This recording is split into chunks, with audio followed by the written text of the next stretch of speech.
आदाब, जय हिंद, जय भारत। मैं मोहम्मद तौफीक BTS news and TV channel में आपका इस्तकबाल करता हूं। आइए देखते हैं आज की ताज़ा खबर। अस्सलाम वालेकुम। मेरा नाम सनोवर मशालकर है। मैं म्यूनसिपल उर्दू स्कूल की टीचर हूँ और गिल्डर लेन म्यूनसिपल कॉलोनी मुंबई सेंट्रल पर रहती हूँ।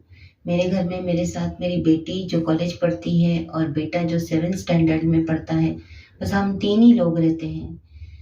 हम पर हमारे पड़ोसियों ने बहुत जुल्म किया है, इसलिए मैं माननीय श्री एकनाथ शिंदे सर जी साहब और पुलिस कमिश्नर सर जी साहब से रिक्वेस्ट करती हूँ कि इस वीडियो को ज़रा गौर से देखें, हम पर हुए जुल्म को सुने और हमारी मदद करें।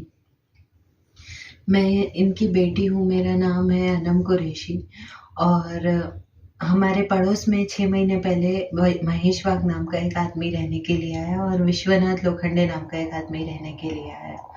महेश वाघ इलेक्शन ड्यूटी पे मेरी मम्मी का पीछा करता था, उनको कमेंट्स करता था, बहुत ज़्यादा उनके पीछे जाता था, रोज़ पीछे जाता था। उसके बाद उनकी ऑफिस चेंज हो गई, वहाँ पे भी पीछे जाता था, वहाँ पे भी कमेंट्स करता था। बहुत उसने मेरी मम्मी को परेशान किया। मेरी मम्मी ने बहुत बहुत बहुत टाइम तक इग्नोर किया, लेकिन फिर जब बहुत ज़्यादा पानी सर से ऊपर चला गया तो मम्मी ने मेरी पुलिस को अप्रोच किया। उसके बाद महेश वाघ ने हमारे से दुश्मनी पकड़ ली एकदम। और 26 मार्च को महेश वाघ, उसकी वाइफ और विश्वनाथ लोखंडे और उसकी वाइफ, ये चारों पड़ोसी हमारे घर के बाहर आके इन्होंने, हम लोग बैठ के इफ्तार कर रहे थे रमज़ान के टाइम में, तो गाली गलौज की, मेरी मम्मी को मारा, उनके कपड़े फाड़े। मेरे नाना भी साथ में थे, उनको भी उठा के पटका, उनके भी साथ फिजिकल असॉल्ट किया और जाकर पुलिस स्टेशन में हमारे अगेंस्ट एट्रॉसिटी की FIR डाल दी। हम लोगों के पास CCTV फुटेज है, ये सब कुछ रुबीना सलीम खान करा रही है। हम लोग गए FIR कराने के लिए तो पुलिस ने हमारी FIR नहीं ली। हमारे पास मेडिकल रिपोर्ट्स भी है। उसके बाद जब दूसरे दिन हम लोग कमिश्नर सर के पास गए तो कमिश्नर सर ने भी सीनियर सर को बोला कि इन पर एट्रॉसिटी क्यों डाला है तुमने, इनके ही साथ जुल्म हुआ है और इनके ऊपर तुम लोग एट्रॉसिटी डाल रहे हो। तो भी सीनियर सर ने कुछ उसका ये नहीं किया और फिर भी हमारे ऊपर एट्रॉसिटी की FIR दाखिल कर दी। शोभा पिसे मैम रोज हमारे घर पर आती है स्टाफ को लेकर और रोज हमको हैरेसमेंट हो रहा है। डेली वो लोग आके हमारे घर पर पूछ रहे कहाँ गए ये लोग, बाहर कुर्सी डाल के बैठ जाते, डेली आते। मेरी नानी और मेरा छोटा भाई वहाँ बहुत परेशान हो रहे।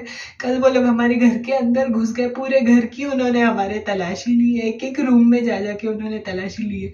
हमारे पास CCTV फुटेज है, लेकिन कोई CCTV फुटेज देखने को तैयार ही नहीं है। हम कमिश्नर सर के पास गए हैं, सिर्फ उन्होंने हमारी बात सुनी। उसके बाद हम DCP सर के पास गए, ACP मैम शोभा पिसे के पास गए, एडिशनल कमिश्नर के पास गए, हम लोग सबके पास गए, कोई भी हमारी बात नहीं सुन रहा है। तो हम लोग क्या करें? अभी हम लोग सुसाइड कर ले क्या?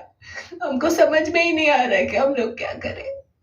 हम लोग कितने दिन से घर के बाहर है, हम लोगों को घर जाने नहीं मिल रहा है, रोज पुलिस हमारे घर पर आ रही है। ये क्या हो गया मुंबई पुलिस को? हम लोग क्या करें? हमको कुछ भी समझ में नहीं आ रहा है। हमारे पास वीडियो है, फिर भी कोई हमारी बात नहीं सुन रहा है। हमारे ऊपर इतने बड़े बड़े चार्जेस लगा दिए। हमको तो उनकी कास्ट भी नहीं मालूम थी, तो हमारे ऊपर इतने बड़े बड़े चार्जेस कैसे लगा? FIR होते टाइम तो हमको बताया भी नहीं गया कि तुम्हारे ऊपर FIR हो रही है। और ये FIR को ये लोग ऑनलाइन डाल भी नहीं रहे हैं और सिर्फ कमिश्नर सर के पास हम लोग गए तो हमको पता चला कि हमारे ऊपर FIR हुई। ये सब कुछ रुबीना सलीम खान करा रही है, उसकी हमारे से दुश्मनी है, इसलिए वो करवा रही है दूसरों से। और हम लोग बहुत ज्यादा इस मामले में परेशान है, हमको नहीं समझ में आ रहा है हम लोग क्या करें। हम लोग एकदम सुसाइडल है। तो मेरी सिर्फ एक गुजारिश है शिंदे सर से कि प्लीज आप हमारी हेल्प करें इस मामले में, हम लोग बहुत परेशान है बस।